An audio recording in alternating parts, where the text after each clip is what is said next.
Got Hey, it. Donald. Okay. Thank you very much for joining us today, Donald. It's always a pleasure to have you with us. And I know you've been to Saskatchewan at least once when I was on the board with SAR. You and I go back probably 20 years when I first met you at CCIF in Toronto. Yes. And then subsequent to that, I think it was maybe another 5 or 10 years that I saw you in Vancouver at the CCIF.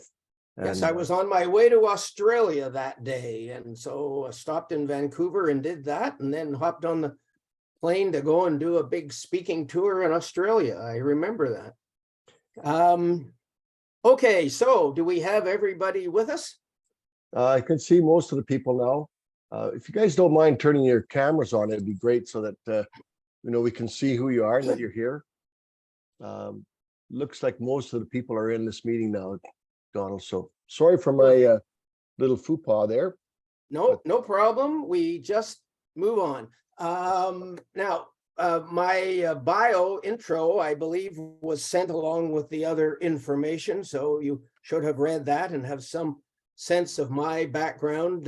Cooper, Canada for 20-something years, became Canada's largest maker of sports equipment and the world's leading maker of ice hockey equipment.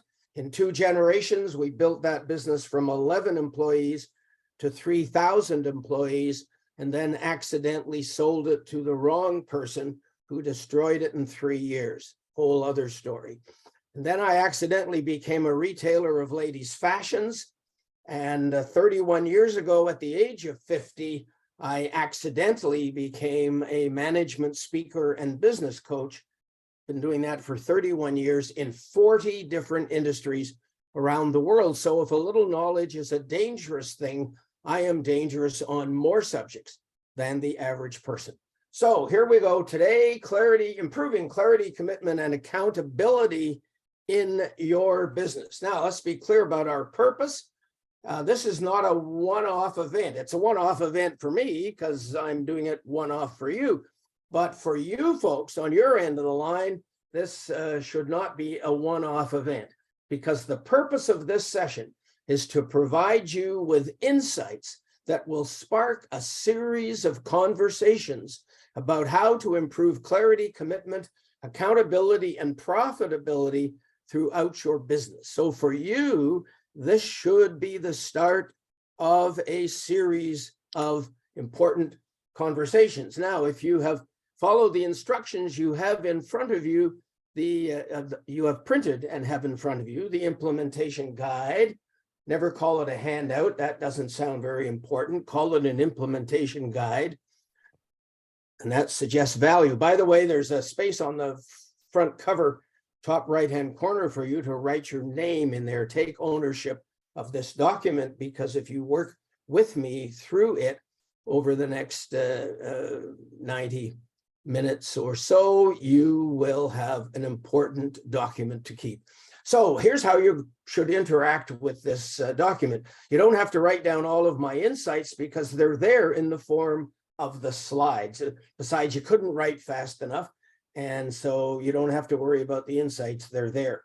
What you should write down, perhaps, is keepers, ideas, thoughts that come to your mind as I'm discussing my various insights and sharing them with you.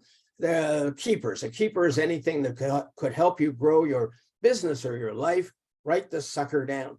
Make a little note. Number 2, circle key slides. We're going to have lots of key slides here. Circle them. These are slides that you want to talk about more among yourselves, discuss with your team, think about more yourself, whatever. Circle those slides so you can find them easily. And then questions for Donald at the end of each individual little section throughout our time together. I'll pause for questions, but then we're going to have a general Q&A at the end. So you just make a quick note of any questions for Donald, and that's it for that. So essentially, we're talking here about creating a culture of clarity, commitment, and accountability. That is what we're talking about. So 2 of the biggest problems, and as I mentioned, I've been doing this work for 31 years in over 40 industries around the world. So I've got a pretty good cross-section of experience. And My belief is that two of the biggest management problems in any business today are one, lack of clarity, and two, lack of accountability. I had a coaching client a couple of years ago who was really terrible at accountability. And he said to me in a conversation, I guess I suck at consequence management. Oh, there's a new buzz term. I hadn't heard that one before. Consequence management. And I knew what he meant, but I wanted to hear him say it. And I said, now, what do you mean by I suck at consequence management? And he said, my people don't do what they're supposed to, and I don't do a damn thing about it. Now, growing up in the Cooper household, there were three boys, John, Donald, and Robert, and we got into a lot of trouble. We had some pretty harebrained ideas about things we wanted to do. And we'd discuss them with Mother, and we'd say, you know, we're thinking we might do this or this. And Mother would say, just roll her eyes and look at us and say, boys, you could do that, but there will be consequences. And damn it, if you did it, there were consequences. My mother was a master of consequence management. How many of you were fortunate enough, it was irritating at the time, but as you look back, fortunate enough to have a mother or a father or both who were really good at consequence management? You did the wrong thing, there were consequences.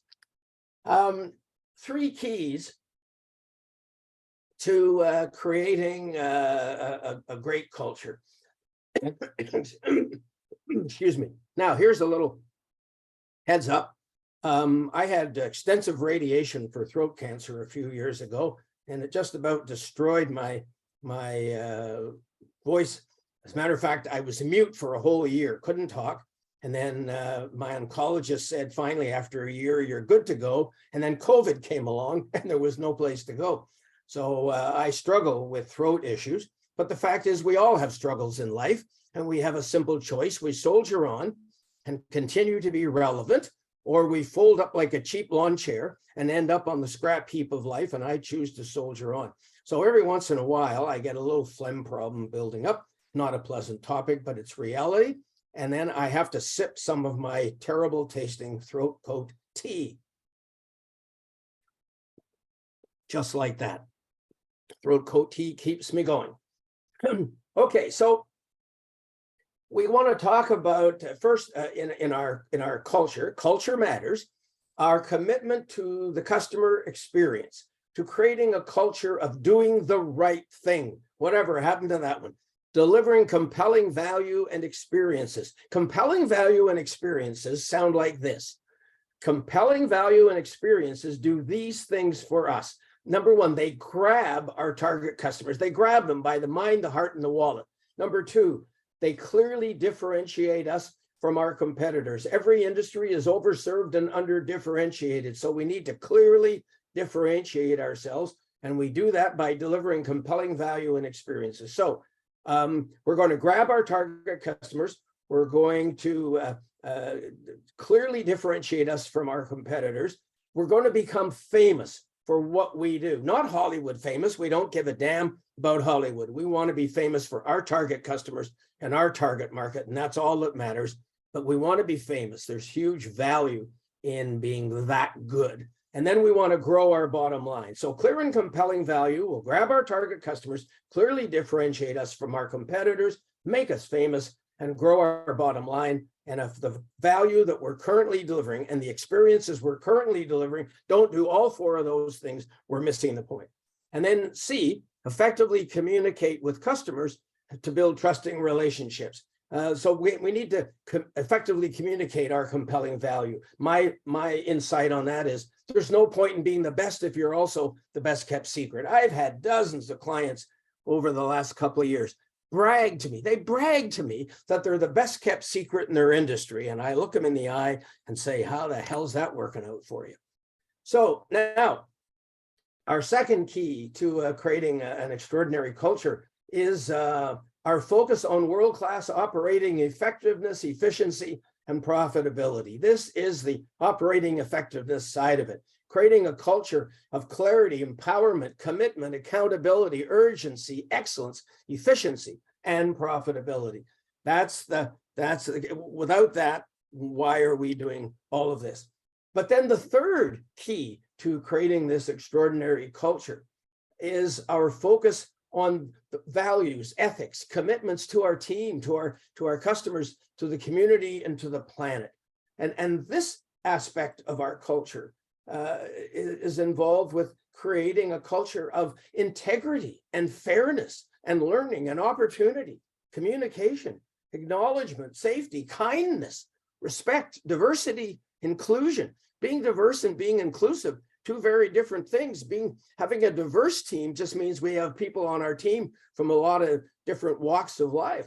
Inclusion means that we actually involve them in the business. It's not just that they're invited to the dance to be in our company, they're invited to dance once they are at the dance. And that's the difference between diversity and inclusion. Happy to talk with anybody more about that one at some future date if you're interested. Humanity, empathy, passion, sustainability, and joy. Whatever we sell, people come to us for that plus joy.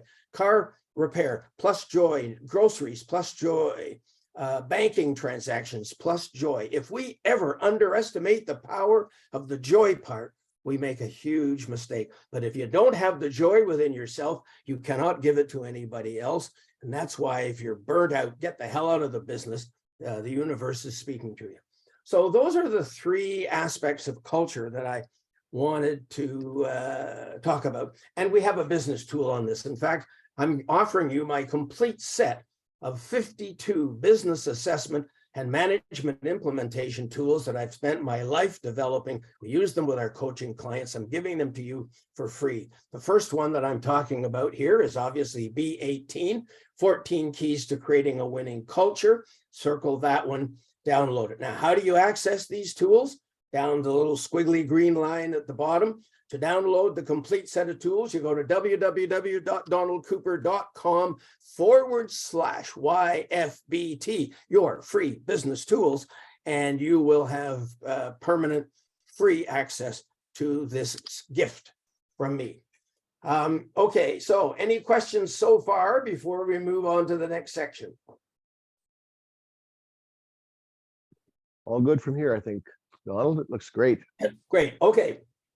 So as business owners, leaders, and managers, our first job is clarity. Regardless of what any business course, any seminar, any management book tells you, this is the truth. As a business owner, leader, or manager, your first job is clarity. If you at the top of the organization are not clear about certain specific things, who else in the business could possibly be? And the answer is nobody. So a key insight here is that many important ideas and insights can come in a business from the bottom up. Lots of good stuff can come from the bottom up, but clarity can only come from the top down, and that's your first job. So I have here my 5 pillars of clarity, commitment, and accountability that every business should have. Number 1, a clear statement of purpose, our 5 whys. I have another slide on that. We're going to talk about that in more detail. Our 5 whys. Why are we doing this? And then number 2, our statement of values. What are our values, ethics, our standards? What do we stand for? We need clarity about that. Number 3, our 3 to 5 year vision. We're going to talk about vision and mission and commitment to action later on, but just these are the 5 pillars of clarity. Number 3, a clear 3 to 5 year vision. What do we commit to become in 3 to 5 years? Number 4, our annual mission. Each year, what do we commit to do to move towards our 3 to 5 year vision? And then finally, our detailed commitment to action for each year. Specifically, what will be done this year? By whom? By when? With what outcomes? Measured how? At what cost?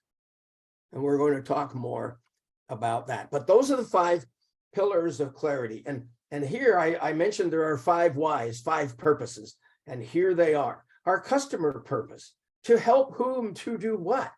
Don't define yourself by what you sell. Define yourself by how you help. We're in the business of helping whom to do what? By doing what specific things for them better than our competitors. People are tired of being sold. They need to be and want to be helped. Define yourself. So our customer purpose to help, and we have a tool on this for you, so don't freak out. You're going to get help with this. Our employee purpose to be what kind of a place to work for top performers. Our investor purpose to generate a return on investment for our shareholders of at least what percent. If there's no bottom line, there's no business. And then our community purpose to be what kind of a citizen in our community. And number 5, our environmental purpose to be what kind of a citizen on this planet. So we have a business tool for this. Circle this one, B2. Creating a clear statement of purpose for your business. And we have some notes here in this tool that will guide you to create this kind of clarity in your business. Another key insight. In every part of our business, we're simply trying to get from here to there. You couldn't state it more simply than that. We're just trying to get from here to there. The problem is that so many businesses are in denial about where here is, and they have no clue about what there looks like. Now, how do you get from here to there if you're in denial about where here is and you got no idea what there looks like? It's like saying if we had some ham, we could have some ham and eggs. If we had some eggs, you got nothing.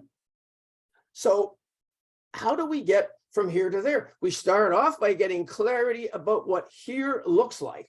And this is why I sent you some of my business tools. I sent you A1, the key challenge audit sheet. Now, just by speaking up and saying yes or no, did you do your homework? How many of you took the 4 or 5 minutes to complete the business challenge, key challenge audit sheet? And how many of you printed a copy for some of your key team members and got them to complete it as well? Yeses, nos, where are we here?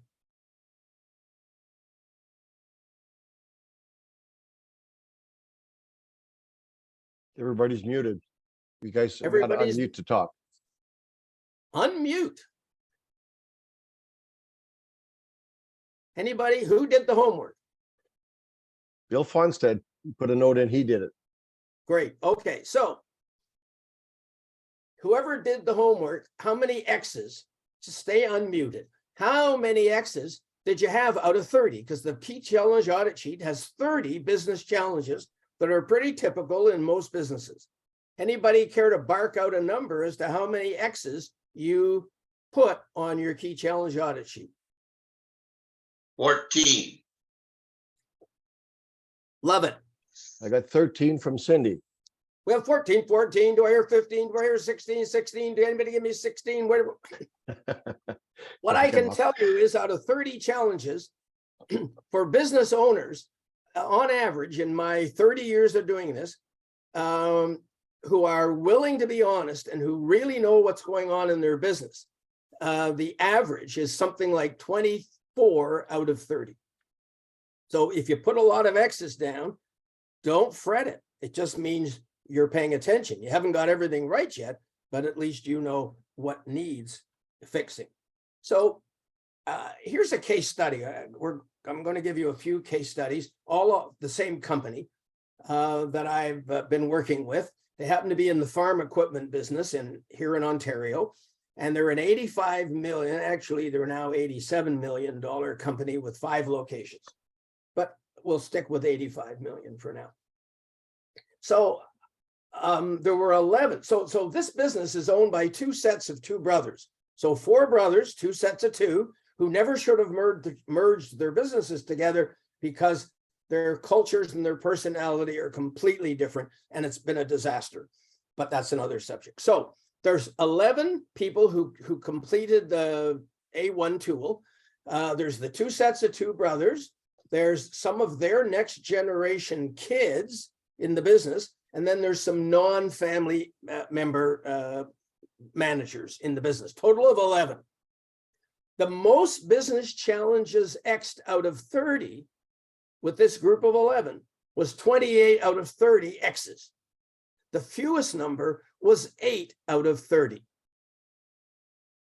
Now, the 8 out of 30 was one of the owners, shareholders, one of the 2 brothers, who is a bully and incompetent, completely. He covers up his incompetence by being a bully, and everyone's afraid of him, and no one will stand up to him, and he's completely in denial about what needs fixing in the business.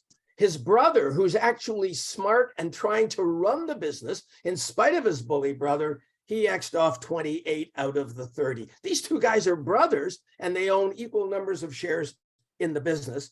And so they are clearly not on the same page. And we'll talk about it a bit later. That's killing the business. Now, the next homework was the service challenge audit sheet. And I hope some of you did that. There are 24 reasons, things preventing us from delivering amazing, extraordinary service. Not delivering great service is not itself a problem. It's a symptom of a whole bunch of internal problems. And I've listed the 24 internal problems because that's what you have to fix to improve service. You don't fix service. You fix the 24 things that could be preventing us from delivering great service. So how many X's did we get from anybody here? Anybody care to bark out a number? I got 14 from Cindy. Perfect. Okay, so sit down with your team. First of all, analyze. Have not only you do this, but these need to be done also by your management and supervisory team, and maybe up and coming people in the business. And then analyze, because if everyone is singing from the same hymn sheet, you would all have put your X's in the same places, and that never happens. So you see how differently people see the organization. And you talk with each person who fills it out and say, now you X'd off number 9, and most of us miss that one. And so you obviously saw something there that the rest of us missed. Can you tell me more about that? Can you give me an example of a situation where that happened and it prevented us from delivering amazing service or whatever it is? You sit down and you have a conversation. The A1 and the A2 tools are so insightful if you use them. Okay, business leadership according to my grandma Cooper. We need to get everyone singing from the same hymn sheet. My grandma did not make up this expression, but she used it frequently with our dysfunctional family, which makes us no different from your family. We need to get everyone singing from the same hymn sheet. And what I know from doing these biz tools with clients around the world, they're virtually never singing from the same hymn sheet. And we need to get that fixed. And so that's what this is all about today: clarity, commitment, urgency, and accountability. So let's look at it very simply. In every business, there's only two kinds of people. There's the promise makers and the promise keepers. Everyone on your team is either a promise maker or a promise keeper. Sometimes folks have combined roles, but basically those are the two roles. So who are the promise makers? Typically in any business, what's their title? What does it say on their business card? Typically, Salesman. promise makers. Anybody? Salesman. Sales, marketing, and advertising. Absolutely. Sales, marketing, and advertising, or as we call them, the liars. And so everyone else in the business is a promise keeper. Everyone else is a promise keeper. And so often, if the promise keepers knew what kind of promise the promise makers were making, they would say, stop that immediately. We cannot pull this off.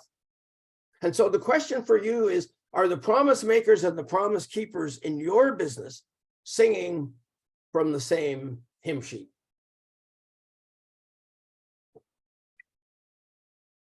Sorry about that, a little more horrible tasting throat coat tea. Now, we're going to talk about this whole clarity thing. As leaders, our first job is clarity, and there are 10 clarities. For those of you who did the A4 business tool, our first job is clarity.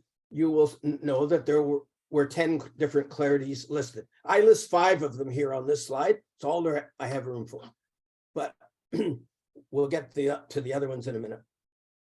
Our first job is clarity about the compelling value and experience that we commit to deliver. We talked about that one already. Number 2, clarity about what we commit to become. That's our 3 to 5 year vision. Number 3, how we'll get there. That's our annual mission. Clarity about the extraordinary. Number 4, extraordinary bottom line that we commit to generate. And number 5, how we commit to behave along the way. Now, you will notice all through this insight, I talk about commit, commit to deliver, commit to become, commit to generate, commit to behave. I do not talk about what every business in the world talks about: goals, targets, aims, and objectives. Every business in the world talks about goals, targets, aims, and objectives. They have this goal, this target. They aim to do this. They aim to do that. They have this objective.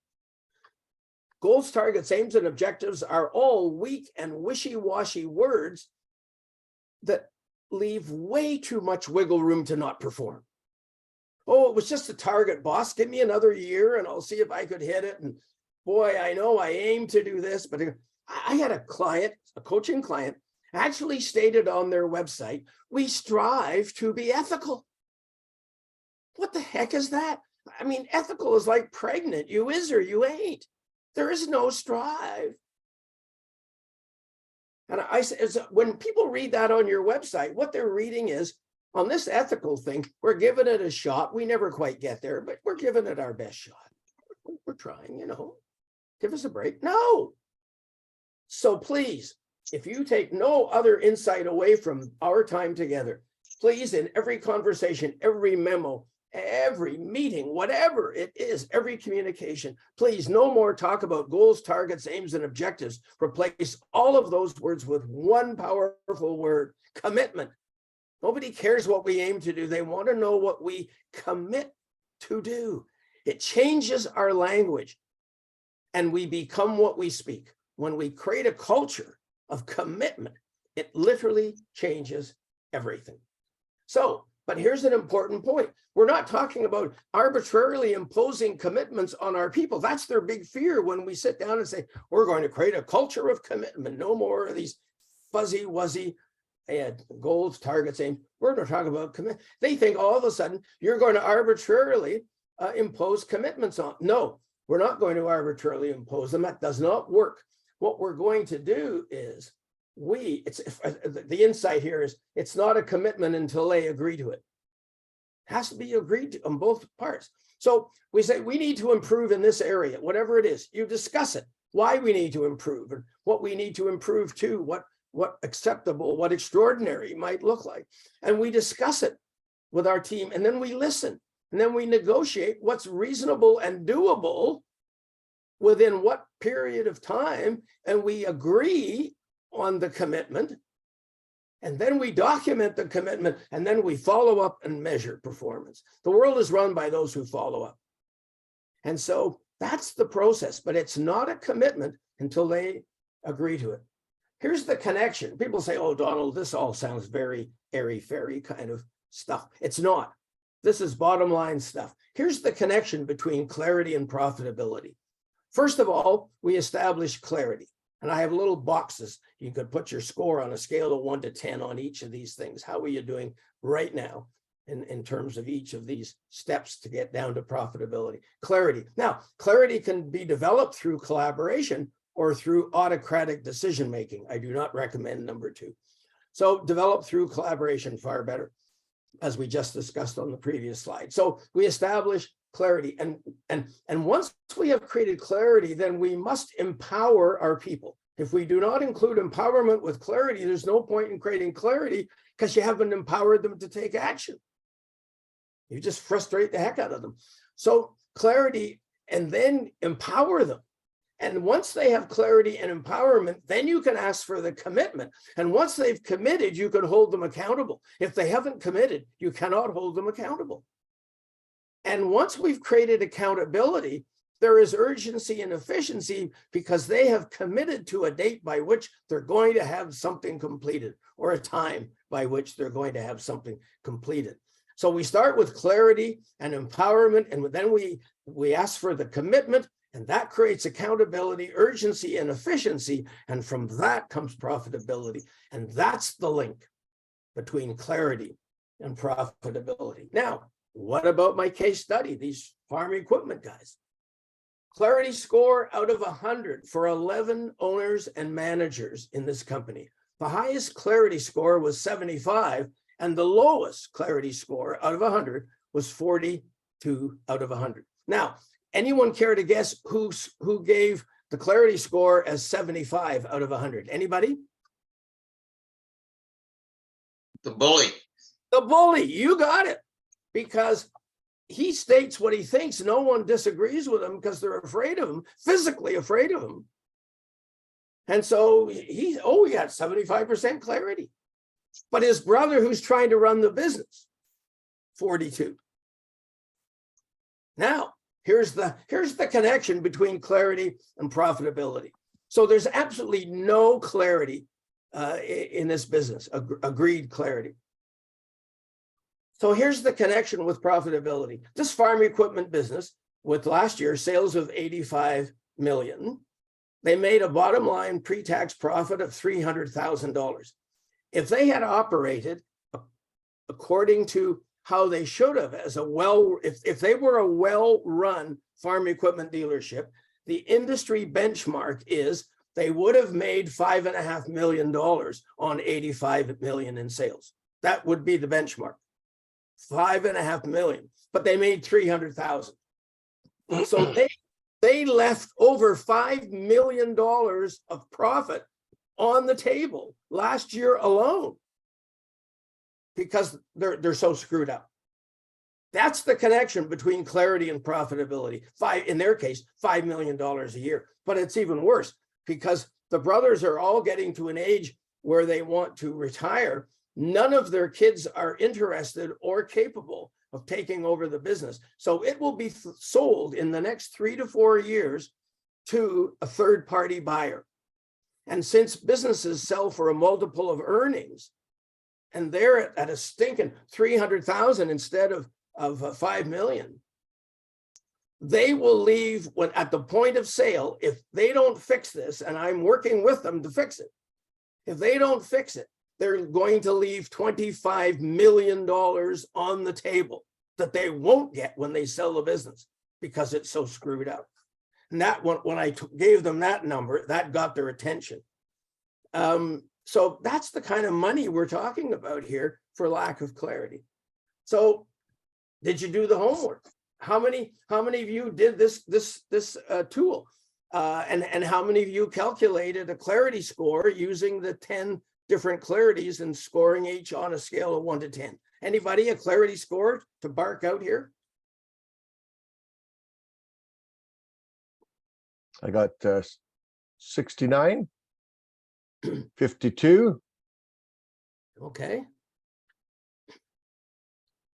But when you look at the individual scores on each of the 10, it tells you where you need to do better. Now we're starting to get specific. There's 10 categories. Where did you score high? Where did you score low?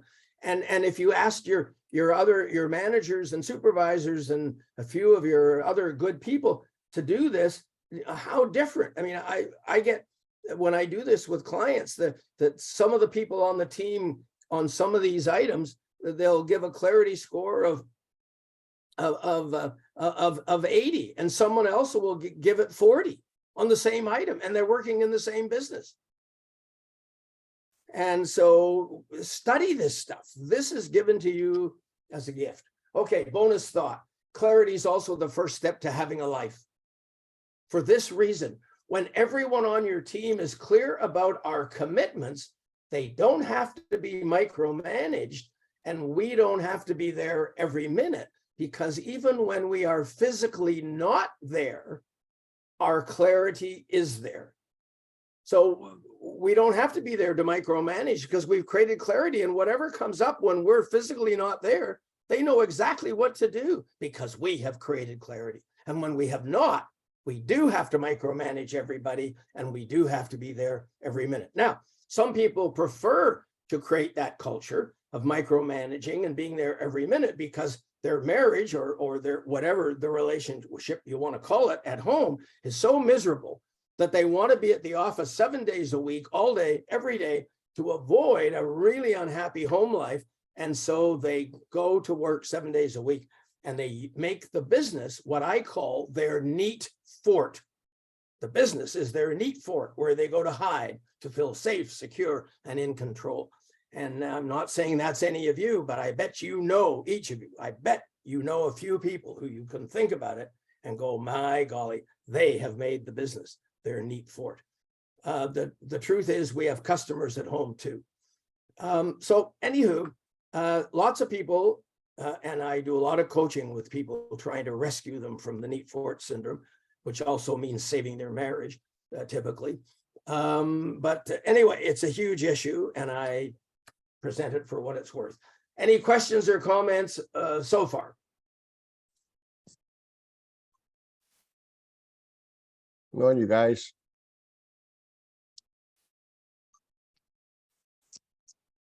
Okay, dealing with non-performance. When things go wrong, we have three possible approaches, and two of them suck. The first approach, who screwed up? We love pointing fingers at somebody else. Who screwed up? Number two possibility is, who did this to us? This is the victim mentality. Who did this? A competitor, the government, the environment, the economy, technology, whatever, the Chinese or the Russians. Let's blame somebody. So who screwed up? Who did this to us? But then there's the real question that we should ask when things don't go right, when things go wrong. What did we not do well enough, and how do we fix it? That's the useful one. Now, the fact is that somebody might have screwed up.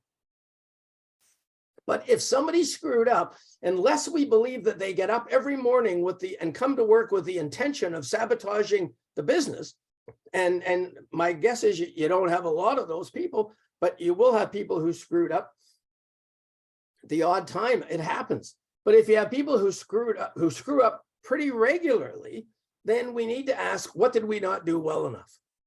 Is our screening, when we bring new employees in, do we not ask the right questions? Do we not screen out bad candidates? Do we just grab anyone who can fog up a mirror and then we're sorry later? Or do we not train properly? Do we not communicate properly? Do we not empower people to get on with it? And so when this person screwed up, the fact is they may have screwed up, but it may have been our fault because we hired the wrong person in the first place, didn't train them well enough, didn't communicate, didn't thank them, didn't pay them well enough, didn't hug them, whatever it is. So the real question we need to ask is, what did we not do well enough, and how do we fix it? It's the only useful approach. The solution to non-performance. This is a gem. Here's my little bit of wisdom here. Businesses don't die from a single shot to the head. They die slowly but surely from 1,000 uncompleted tasks. Anybody identify with that one? Yeah, businesses don't die from a single shot to the head.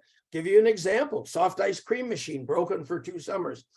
A couple of years ago, I did some coaching. I was asked to do some coaching for a big marina here on a big lake in Ontario. And this big marina, owned by 2 brothers that are way past their prime, lost interest in the business, their 2 useless sons and 45 other employees. So it's a pretty big operation for a marina. They sell 45 to 90 foot motor yachts, 45 to 90 feet. And they have 300 slips. Sell you a boat, rent you a slip to park the boat. We get rent every month. And then they have a machine shop for a repair shop and all that stuff. And then they have a gas dock. Well, these boats, 45 to 90 feet, it's $4,000 to $8,000 in fuel to fill them up. So it's a big gas sale, but there's lots of other marinas in the area that also sell gas. So it's competitive. And so one of the brothers mentioned to me that he had this brilliant idea some years ago to put a soft ice cream machine on the gas dock. And so everyone who came in to fill up with lots of gas, and we'd give them a couple of ice cream cones. So you give me $8,000 for gas and I give you 2 ice cream cones. Now, who's up for that one all day long? That's a pretty good deal. So he was puffing out his chest and bragging about his idea with regard to the soft ice cream machine. And it is brilliant. I said, that's brilliant. But his brother leaned into my other ear and said, yeah, but the soft ice cream machine has been broken for 2 summers. 2 summers. And I said, oh my golly. How much are gas sales down? And they said 28%. Gas sales are down 28% because somebody didn't make one phone call to the repair company to fix the ice cream machine. One phone call. Gas sales down 28%. I rest my case. So neither of the two brothers made the call. They've lost interest in the business, burnt out, finished, still there. Two sons, useless, as dumb as a stone, these two kids. One of them was a gambling addict, ended up bankrupting the business by putting his gambling losses on customers' credit cards, and they got put out of business. Literally, Canada's largest recreational marina bankruptcy, not commercial marina, but recreational marina bankruptcy caused by a son who had a gambling addiction. So the two brothers didn't make the call, the two sons didn't make the call, and none of the 45 employees made the call to fix the machine because they didn't think it was their job. So businesses don't die from a single shot to the head. They die slowly but surely from 1,000 uncompleted tasks. What are some of the uncompleted tasks that are hurting your business? And so we're going to have a solution for the solution is right here. I skipped by it. The magic 10 words that can change everything. This is how you deal with getting stuff done. The 10 words that change everything. By when can we agree that this will be completed? Every time you assign a project or a task, you say, by when can we agree that this will be completed? And you negotiate a completion date, and you agree on it, you negotiate it, you document it, you follow up, and you ask me to do something, a little analysis of something, some opportunity or how to solve a problem. And you say, when can you get back to me? And I say, 3 o'clock on Thursday. I'm going to get back to you 3 o'clock on Thursday. And you write that down in your book. That's a commitment. And you follow up on Thursday. You go, look, in my book, Cooper, 3 o'clock is going to be here in my office with a solution. That's his commitment. Well, I either show up or I don't, right? It's a binary outcome. I do or I don't. And the fact is that I've made a commitment, so I'm probably going to, unless I'm a complete toad, in which case I won't. And you'll track me down and say, Cooper, you were supposed to be in my office at 3 o'clock. What happened?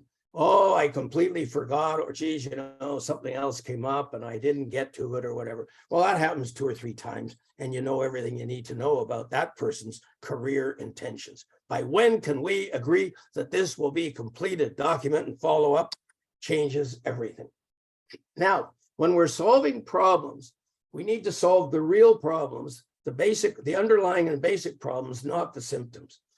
And so most companies try to fix the symptom, and they don't dig deep enough to solve the underlying and the basic problems. Here's a medical example. High blood pressure is a symptom. It's not a health problem.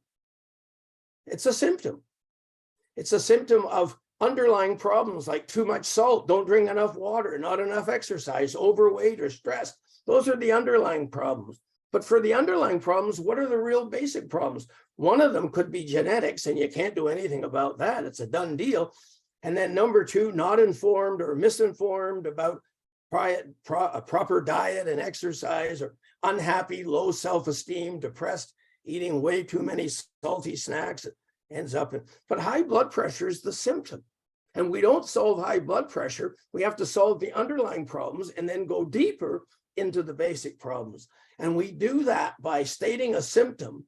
And when we state the symptom, high blood pressure, we ask this magic question, which is caused by what? Oh, too much salt, not enough water, not enough exercise, overweight, stress, which are caused by what? And we keep asking the question, which is caused by what, until we get down to the real basic problems. Now, businesses tend not to like to do that, because the closer you get to the basic problem, the closer you get to you.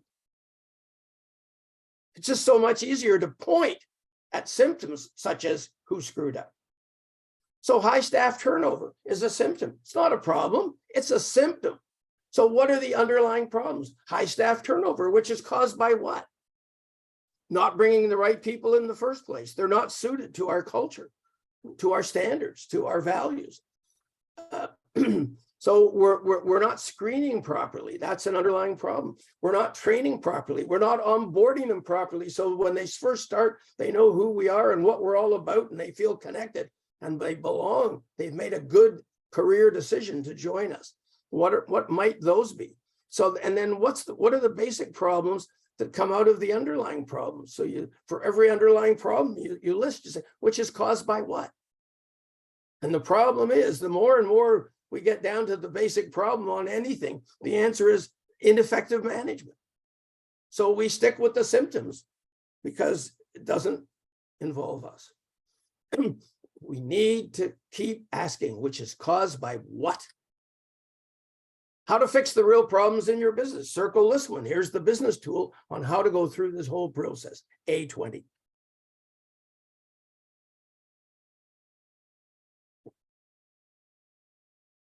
Sorry about that, a little more throat coat tea. You can't deal with non-performance if you don't measure performance. So are you effectively measuring performance? You negotiate clear and specific commitments, and you provide the training, the resources, and empowerment to succeed. And then you follow up and measure. And then you celebrate success and deal quickly and fairly with non-performance. That's how the system works. 1, 2, 3, 4. It's simple. It's not easy. None of it's easy, but it is simple. So you can't deal with non-performance if you don't measure performance. So a lot of businesses just measure attendance. Did they show up?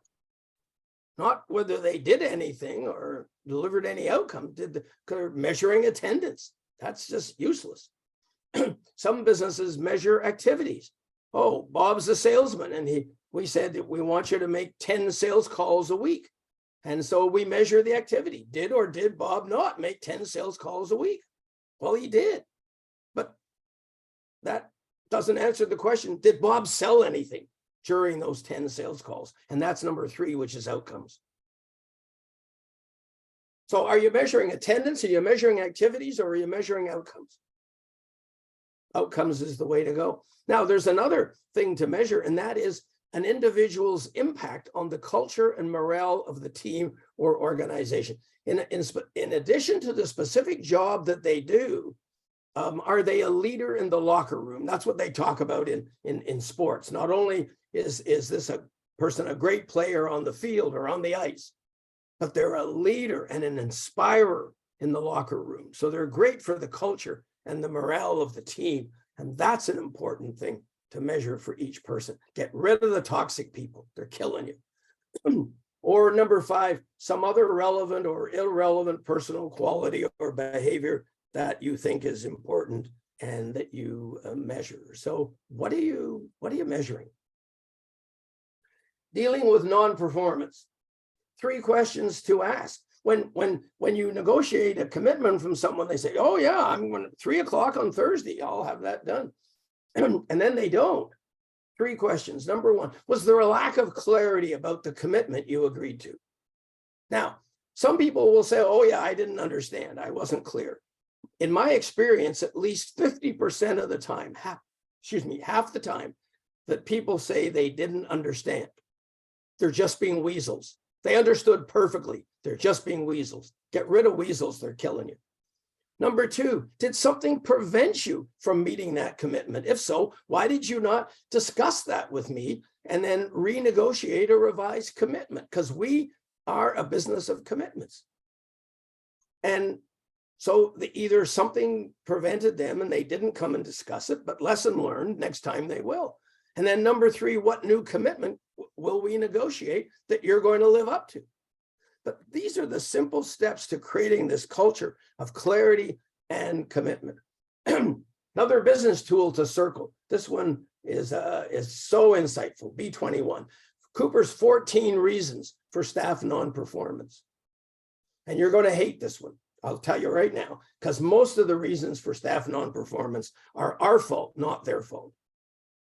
But this is a really insightful thing. This has been transformational for a lot of my clients. Okay, any questions about dealing with non-performance?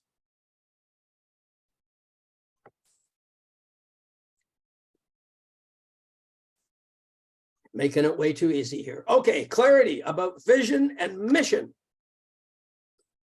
How many of you, by speaking out, yes? How many of you did the homework and read my article, The Truth About Vision and Mission? They are not what you think they are. Anybody?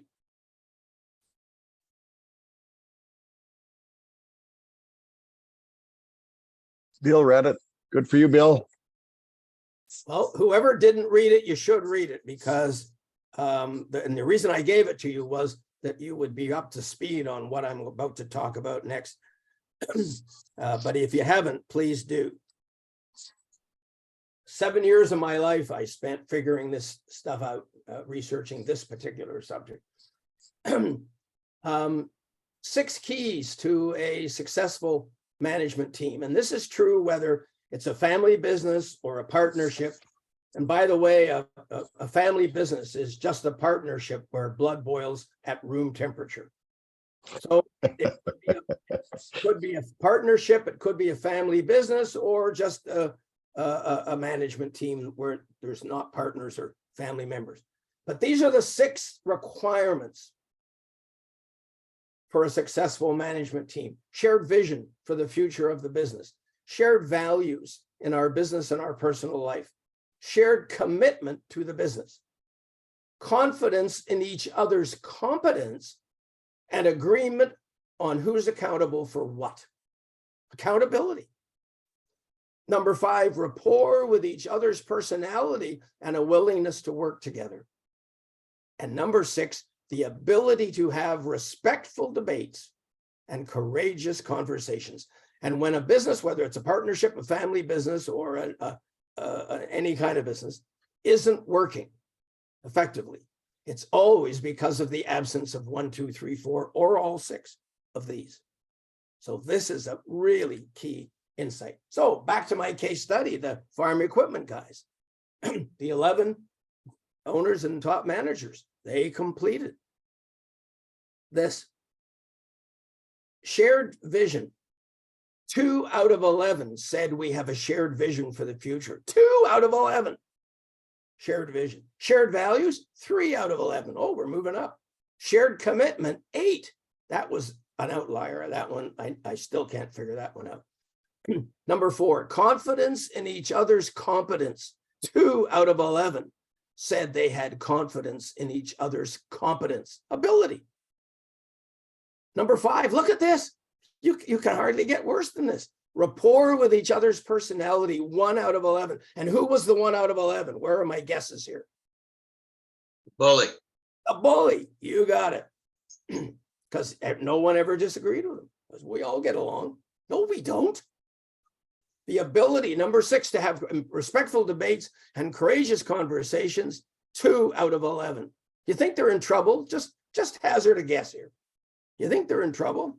Huge trouble. And we saw mathematically leaving $5 million of profit on the table each year, and $25 million when they go to sell it if they don't fix this.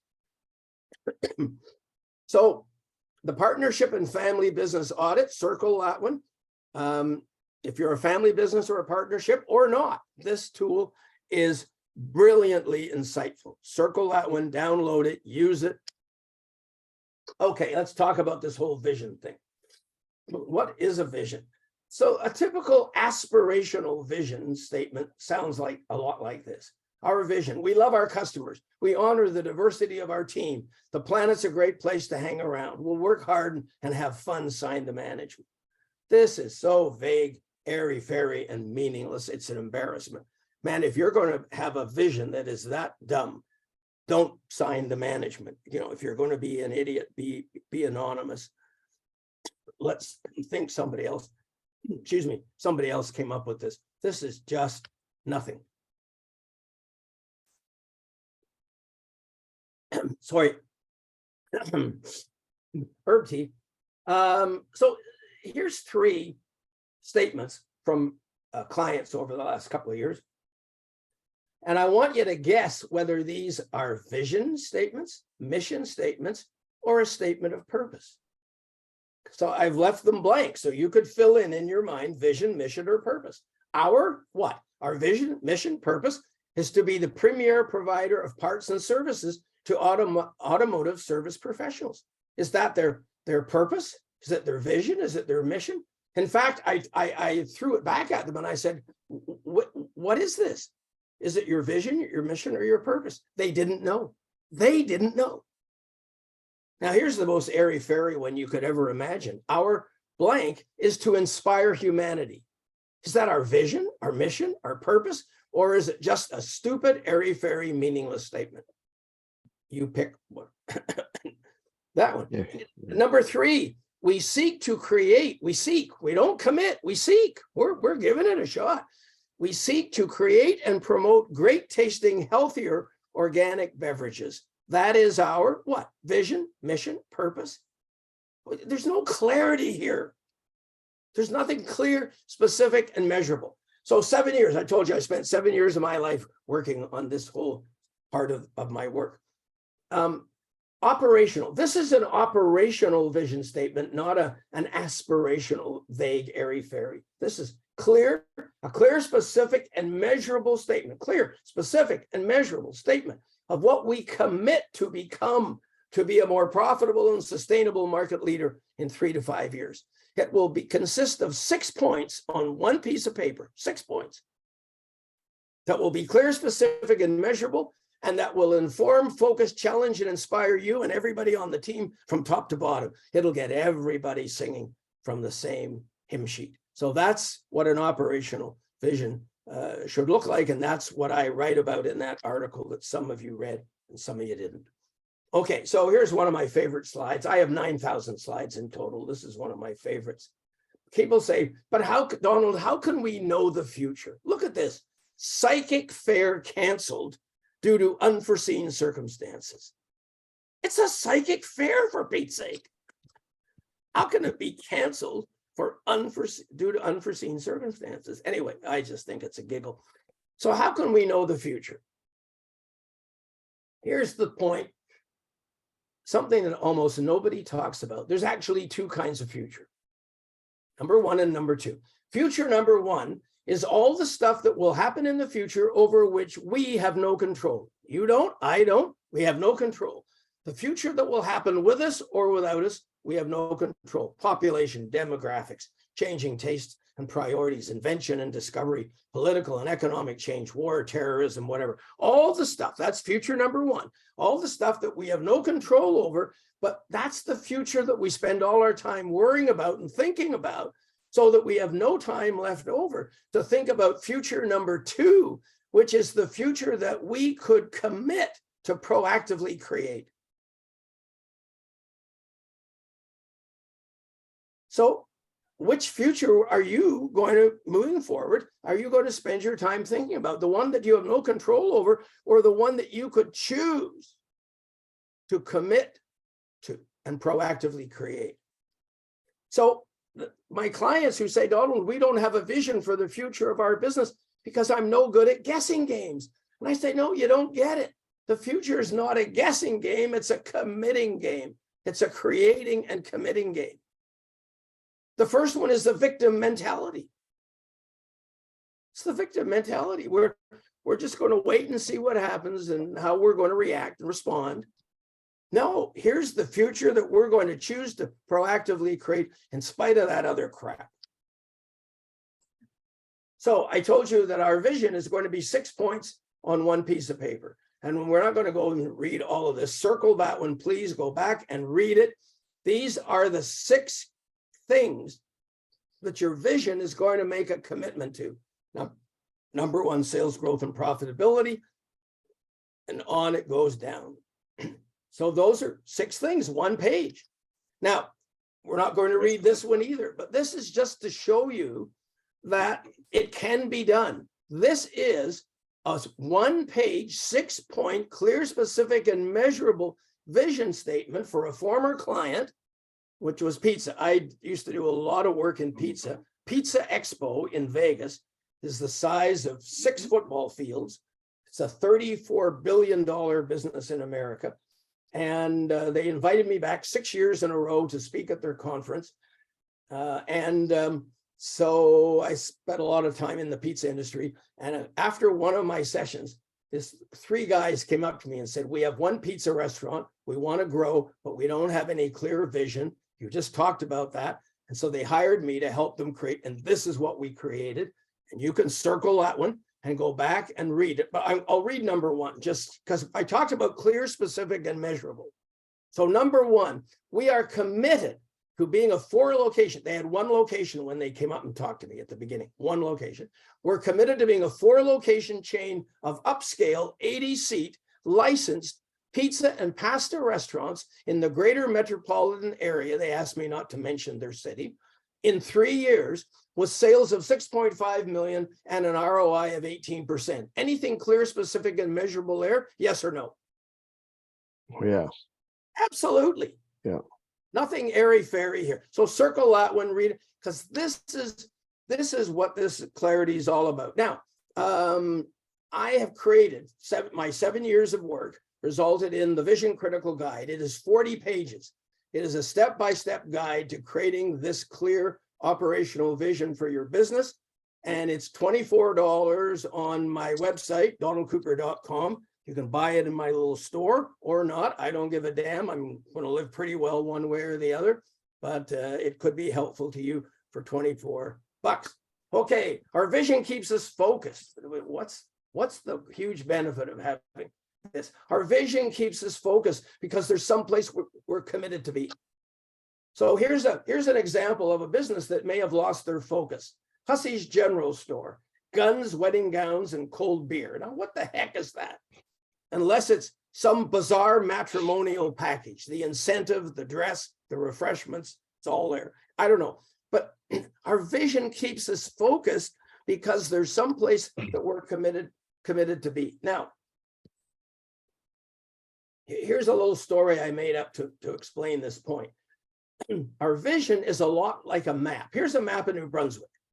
So the little story that I made up here is that you found out on the internet, accidentally, social media, that you have a long lost cousin you didn't even know existed, lives in Miramichi, New Brunswick, on the banks of the Miramichi River, one of the most famous salmon fishing rivers in the world. And he is, in fact, a salmon guide on the Miramichi. And you love fishing. It's a passion for you. And you've always wanted to salmon fish on an iconic river. And you find out you have a cousin who's a salmon guide in Miramichi. And he invites you to come and visit him in a month's time. And he's going to take you fishing for a couple of days on the Miramichi. And you're over the moon. This is fabulous. And so you pick the date and you say, yes, on so-and-so date in the future, I'm going to arrive someplace that I've never been before, Miramichi. And about 4 o'clock in the afternoon, we're going to have dinner. We're going to just chat. 2 days of fishing. It's going to be fabulous. So here's the deal. In business and in life, we always want to be open to serendipity, but not to distraction. Serendipity is neat stuff that happens while we're out there doing other stuff. Distraction is stuff that just distracts us from where we're going. So keep that in mind as I tell this story. So you buy an airline ticket to Fredericton, New Brunswick. You land in Fredericton. Now, you are going from someplace, Fredericton, to someplace you've never been before, Miramichi. In life, we would never go from where we are now to someplace we've never been before without buying or downloading a map. Forget GPS for a minute. It screws up my whole example. So we want a map as to how to get from where we are now to where we commit to be at, well, 4 o'clock this afternoon. So we rent the car in the Fredericton airport. And before we leave the rental counter, we say, can you give me a map? How to get to Miramichi? I haven't got a clue, never been there before. How many of you have ever been before to where your business will be in 5 years from now? None of you. You haven't been there. It's 5 years in the future. But most of us are going there without a map. No, we're getting a map. We're going to end up in Miramichi at 4 o'clock. So here's the serendipity and distraction thing. We get up the highway a little bit, the green line on the way up to Miramichi, and we get about an hour out of Fredericton, and we see a sign on the side of the road that says Magnetic Hill, 2 kilometers. And you go, holy cow, I've always wanted to see that magnetic hill. Heard about it since I was a kid. Is it really a magnetic hill? Will my car go up the hill magnetically if I put it in neutral? Or is it an optical illusion or a downright fraud for tourists just to get money out of you? I've been curious my whole life. And it's only 2 kilometers off the highway, and I'm making pretty good time. So I always wanted to see it. It's only 2 kilometers and I'm making good time. Is that serendipity or distraction? Always wanted to see it. I'm making really good time and it's only 2 kilometers. Anybody? Could be both. It's serendipity. It's only 2 kilometers. I'm making great time. So I nip off the highway, 2 kilometers. I check it out. It's an optical illusion. I'm back on the highway and I'm beetling up to Miramichi. And I get up to the head of the green arrow just by the circle around Miramichi. And there's a road running off to the left. And there's a sign that says Quebec City, 800 kilometers. And I go, man, I always wanted to see Quebec City. Couple of days to get there, 2 days to look around, couple of days to get back on the highway. Serendipity or distraction?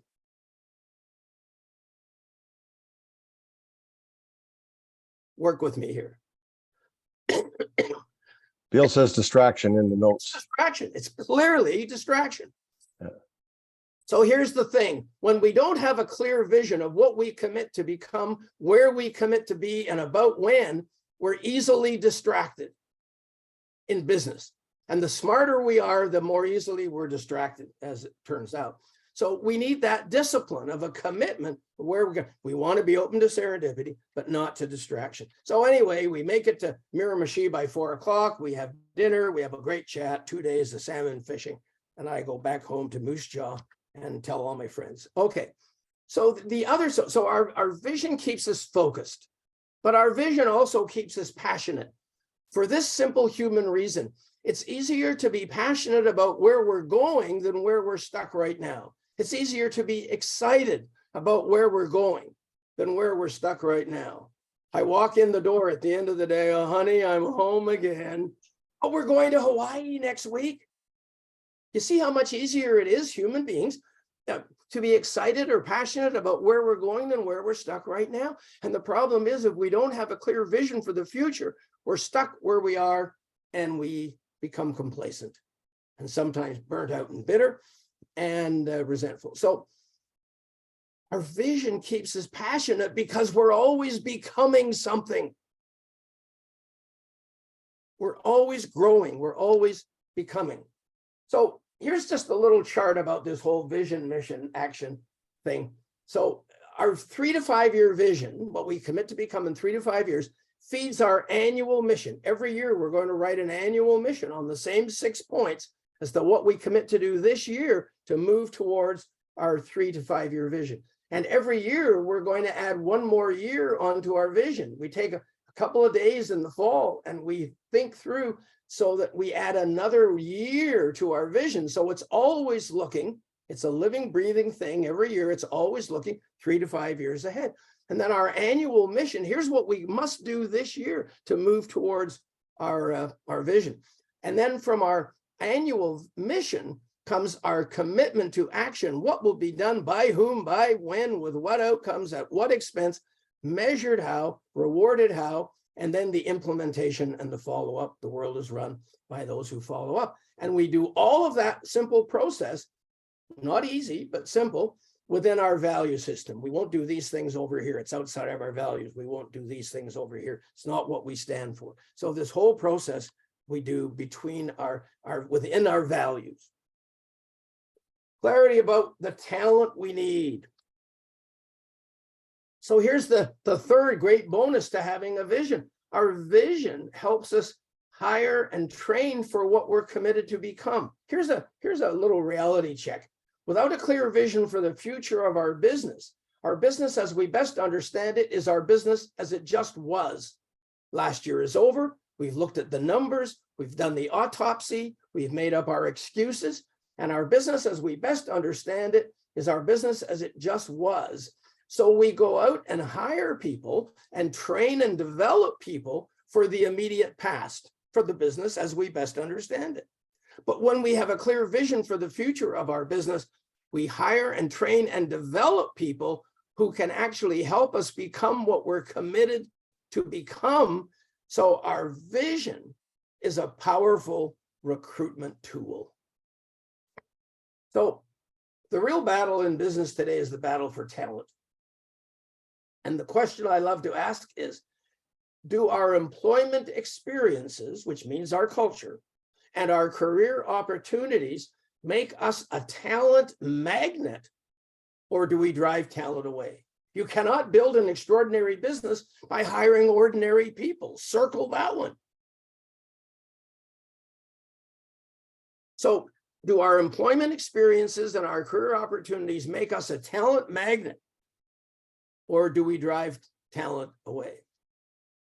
People say to me, finding good people is like looking for a needle in a haystack. Well, yes, it is. It really is.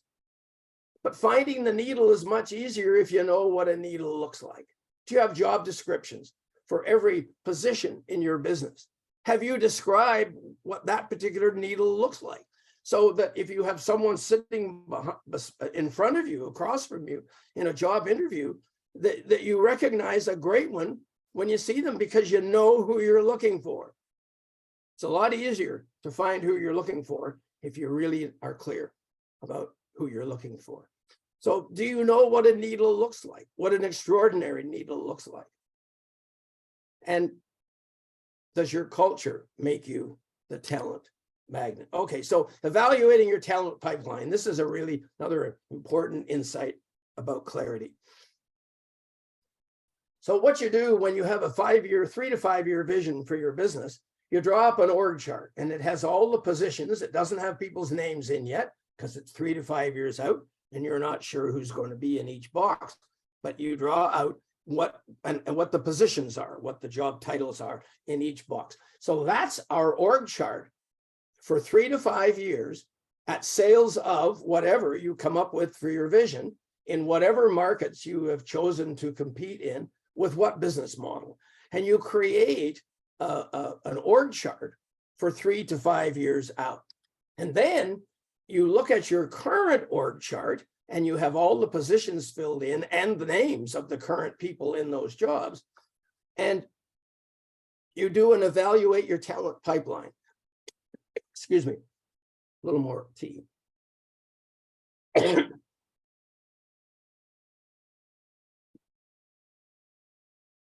Sorry about that, we soldier on. So we're going to rate our current people, including ourselves, on a number of factors. So first of all, given what we're committed to become in 3 to 5 years, give each person, including yourself, on your org chart, a sustainability score. Is each person, scale of 1 to 10, are they sustainable doing the job they're doing in our business 3 to 5 years with a different level of complexity and technology and being a bigger business, more complex, whatever. You see ahead of scope for your 3 to 5 year vision, and you say, okay, what's the sustainability score for each person on our team? And then in a different color, what's their promotability score? And then a black T beside anyone who's toxic. And a W for anyone who's in the wrong job. Because we all have people sometimes in the wrong job. We have them managing people and they should be managing things because they suck at managing people. They make everybody cry, but they're great at managing things. They're a great potential employee, but they're in the wrong job. We got to fix that. It's not their fault, it's ours. And then retiring soon, you give them an R and you put beside the R when they're going to retire, because everything they have in their head's going to walk out the door on that date. And what are you going to do to make sure that that knowledge gets transferred before they leave? So now you have an evaluation of your talent pipeline. You have a sustainability score, promotability score. You've identified toxic people, people in the wrong job, and those who are leaving. And you go, okay, so this is what we need to be in 3 to 5 years. This is where we are now. We need a plan. We need a people development, recruitment, training, coaching, mentoring plan to get there. So evaluate your talent pipeline. There's a business tool for that, A17, circle it and download it and go through that exercise. You will be amazed, even if your business is not that large. Are we hiring people who have been there before? There's 2 kinds of people to hire. Young, enthusiastic people who would love to give it a shot. They're full of piss and vinegar. There's an expression for you, piss and vinegar. Man, if you're confused about those 2, I am never having French fries at your house. Anyway, So sometimes you hire really super keen young people who would love to give it a shot. But there are times in the growth and development of your business when you need to hire a guide. A guide is someone by definition who's been there before. My wife and I did an African safari in November and December, and we had guides everywhere we went because there are critters out there that would love to have you for lunch. And so one of our guys, James, I just got an email from the other day with a little update on some new sightings of animals and things, and we've developed a relationship. James has been doing this for 30 years. He's a guide. He has a track record. So every time you hire, ask yourself, do we want someone who wants to give it a go? There's a place for those people, absolutely. Or is this a position where we need a guide who's been there before and who can guide us to where we commit to be? 3 important questions to ask about every job candidate, and most businesses ask only one of these 3 questions. The first question is, are they a great fit with our culture? And if the answer is no, the other questions don't matter. Just don't matter at all. It's not something you want to go ahead with. Are they a great fit with our culture? Number 2, can they do the job we're hiring for? And number 3, the question that almost never gets asked, can this person help us get where we're committed to be in 3 years or 5 years? Because if we never hire people who can help us get where we're committed to be, we'll never get where we're committed to be, because we become what we hire. Okay, Donald's ongoing value. Here's the business tools. A reminder once again, www.donaldcooper.com/YFBT, free business tools. You type that in and you download it's a guide, it's an index that lists all the tools, and it's overwhelming, 52 of them. You go through and you pick the ones that are most important, the ones you circled perhaps just in the last hour, whatever, but they're there and you have access to them. And that's my gift for you, and as a thank you for giving me this 90 minutes of your time. Now, I also write a blog. Tom, you get the blog, I believe. I do. Anybody else get my blog? Because some of you have seen me before, and just by voice. Anybody a blog reader of mine? Cindy, yes. And would you recommend it to others? Oh yeah. The check's in the mail. Thank you. So you go to www.donaldcooper.com and a little thing will pop up, and you can sign up for the blog, or you can take your smartphone and you can take a picture of this QR code in the corner, and that will lead you to the sign up for the blog. It's free, comes out, it's 3 minutes to read. I call it my Straight Talk blog. Comes out every Wednesday morning. And it's free. And if you don't like it after a couple of months, click the undo button and I'm gone. Wouldn't it be great if life came with an undo button? Anyway. Okay, so last slide, Q&A and next steps. Any questions, any notes that you've made, anything you'd like to chat about for a few minutes? And then the next thing is next steps in your business. What will the next steps be? What will you commit to do with this material? This is a ton of material. And you're getting it for absolutely no charge. But that is not an indication of its value. Your Vision Critical booklet, Donald, I've actually had, I think, 2 of them from you. I think you've updated it at least once. I'm not sure if you've done it lately or not. No, I've updated again recently. Yeah. Just a great book, for everybody that's listening here. You do got to go online to the website and order it, but it's basically like a little Bible. I bought one the first time I met Donald, and then I bought one probably maybe 10 years ago, and it was an updated version of the original. But still, everything you need to know about business is in that book. It is absolutely fantastic, and for $24, it's a steal. I can't believe you're still selling it for that price, Donald. Crazy. Everything else has gone up. Some things you do for money, and some things you do for love, and some things you do for a little of both. Yeah, I hear you, man. Anyway, Vision Critical, folks, don't miss that. That is a great tool for your business. Anywho, any questions? So I'm going to go out of the stop share so that I can then see people, because all I was seeing was my slide. So I was talking to myself essentially.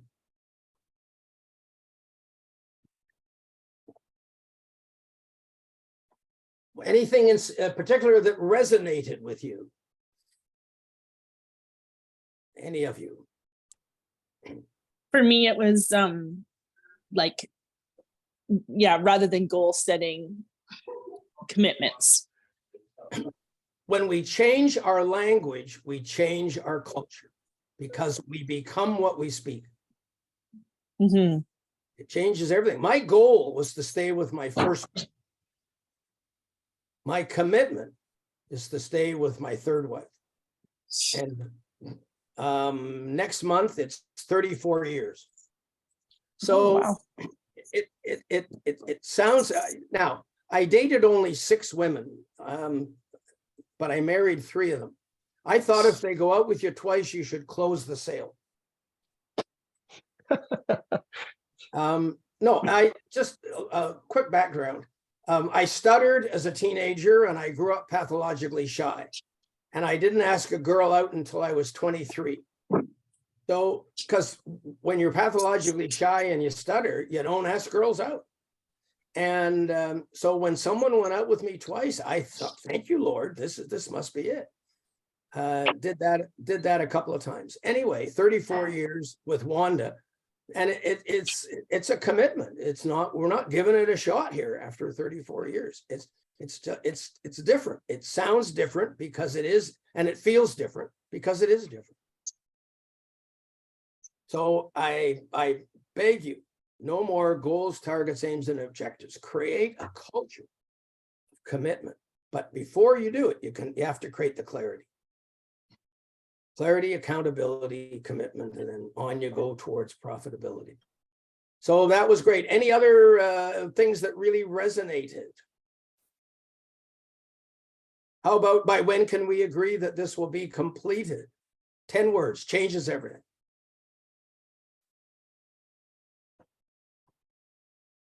Don't forget to download the tools. That's a great gift. It's all there in black and white when you download those tools, folks. Yeah, there's tools there on staffing, on profitability, on value creation, all aspects of management. And these are not academic tools. These are fill in the blank. For those of you who have done the homework already, you know, they're like 5 minutes each, 6 minutes each to do. And you share them with your team and you get them all, everyone to do them. And generally you don't, some of them, when you read them, you'll know that it's something you could do together as a team in a team meeting.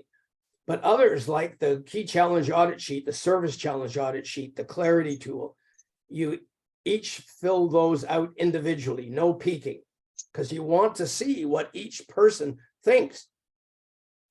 And you don't want people looking over each other's shoulder. Oh, well, they gave that one a 7, so I'm going to give it a 7 too. You want, for those particular tools, no peeking. You want them done individually. Right. Anything else, folks? I wrote down 3 other things besides the goals and commitments. One is the world is run by those who follow up. What a great Absolutely. comment. Absolutely. Just a great comment. And then what was the next one? I wrote down, keep asking why. You know, keep drilling why? down. Because otherwise we're only treating symptoms and we're not getting down to, which is caused by what? And then it takes courage. Yeah. Because the closer you get to the basic problems, the closer you're getting to you. I've heard it said that you can ask why 5 times and you'll get to the bottom of anything. On the 5th one. Yep. And the last thing I wrote down that I thought was really cool, and I really appreciate it, was a vision keeps us passionate about where we're going. And I agree with that. You know, if you're not growing and developing, you're automatically going backwards. And if with growth brings passion and excitement in your business. So good points there. Tremendous. I'm 81 and I have this level of passion because I'm on a journey. Yeah. I still love every day that I can be helpful and relevant. So to me, my biggest fear is that someday I won't be relevant. And so why am I taking up space here? Great. Donald, this has been excellent. I know everybody's busy. You got to get back to their work. Yep. And, I Okay. hope you don't mind that I recorded this and I will share it with No, the group I love it. afterwards. And you're I off to love it. Japan next month. I Yep. hope Off to when you get Japan back, for a month. you'll put something in your blog about Japan so that we know where to go next time we take a holiday, right, guys? We love sushi, so we're going to head office. Perfect. Perfect. Have a great trip, Donald. Thank you very much folks. for your time. You take care. Bye. All right. Bye-bye. Thank you. Bye. Thank you.